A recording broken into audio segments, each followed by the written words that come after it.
Gye buvuddeko ebbeeyi ya kasooli yagwanga kiro yatuuka okugulibwa siringi 2 ekintu ekyafiiriza ennyo abalimi nga kyatuuse ne gavumenti okussaawo ssente ziwulibwa abasuubuzi ba kasooli waakiri bamugule ssente zitaka wansi wa siringi 5. Ekiseera kino omuntu afiirwa ennyo ye mulimi kuba nti ateekamu amaanyi mangi ani ne bamudondola nomuteekamu kati atuuka wano ate w'amasannyalaze n'alinnya. Wabula mu nnaku 2 eziyise ebbeeyi ya kasooli yalinnya abasuubuzi ne beesunga nti osanga embeera enaabaako wadde wetwogereranga ebbeeyi ezeemu n'egwa ekintu ekiviiriddeko abasuubula kasooli n'abamulima okusoberwa. Abamu ku basuubuzi betusinkanye mu Kisenyi awasinga okutuukira kasooli wano mu Kampala batunnyonnyodde engeri okukyukakyuka kw'ebbeeyi eno gye kubakosizaamu. Ebintu bwe bikka kisooka tebitambula, bwe biba birinnyeemu birako akasente n'okutambula biba bitambula.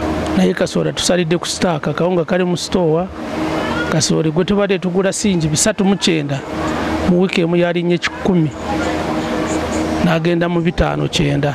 Siringi 2 ku ttani 10 ze miliyoni 2, siringi 2 ku ttani 20 ze miliyoni 4. Kati oyo omuntu amaze okukola loss ya bukadde 4 omusuubuzi wange. Kati omusuubuzi bwakola losi ya bukadde 4 mu nnaku 2 omusuubira kuyimirira watya. Bagamba nti okuwa kw'ebbeeyi ya kasooli mu kaseera akatono kyalibanga kiva ku bbeeyi y'amafuta era tegerekeka mu kiseera kino. Naye galeeta obuzibu amaanyi nnyo nago ne gakisa tujja kulaba omusuubuzi ajja suubula ku bbeeyi ya wansi. Ekisooka abasuubuzi muleme okwekuba emmundu nze ngula bwenti ebintu byalinnye no ebintu ebinaba kulinnya. Muwewo gaapu y'obugumiikiriza. Mu birala bagamba nti embeera y'obudde naddala enkuba etonnya ensangi zino eyonoonye amakubo mu kasooli oluusi ayingira mutono songa bw'ajja yina atuukira mu kiseera kye kimu ekiviirako ebbeeyi okukyukakyuka. Yagula fuso ekiro 1000 yabadde ekiro kimu afiiriddwa $800.